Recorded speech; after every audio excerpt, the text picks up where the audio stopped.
नमस्कार, आपलीच बातमी या बातमीपत्रात आपण सर्वांचं पुन्हा एकदा स्वागत करतो.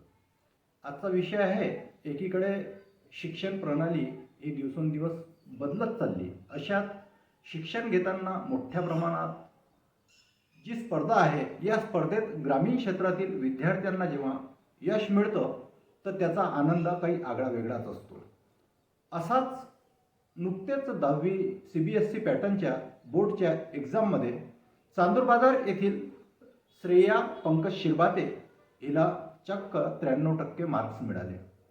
आणि 93% मार्क्स मिळताना पोद्दार इंटरनॅशनल स्कूलमध्ये ज्या स्पर्धा असतात त्या ठिकाणचं जे शिक्षण असतं, अशा शिक्षणाला समोर जात त्या स्पर्धेत आपलं भविष्य उज्ज्वल करताना श्रेयाने खूप मेहनत घेतली असावी.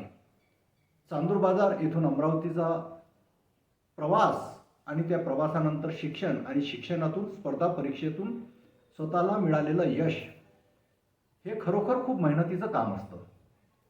श्रेयाची आई ही सहाय्यक शिक्षक आहे, तर श्रेयाचे वडील हे सिव्हिल इंजिनियर आहेत. अशा परिस्थितीत श्रेयाने जे यश संपादन केलं त्याचं श्रेया आपल्या आईवडिलांना, आजी आजोबांना, काका काकूंना सह आपल्या शिक्षकांना देते.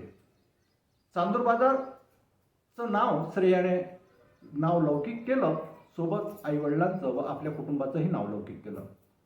आज श्रेयाला सगळीकडून अभिनंदनचा वर्षाव होत आहे. अशात आपलीच बातमी या टीमतर्फे सुद्धा आम्ही श्रेयाचं खूप अभिनंदन करतो. या बातमीत या ठिकाणीच थांबतो. जय हिंद, जय महाराष्ट्र.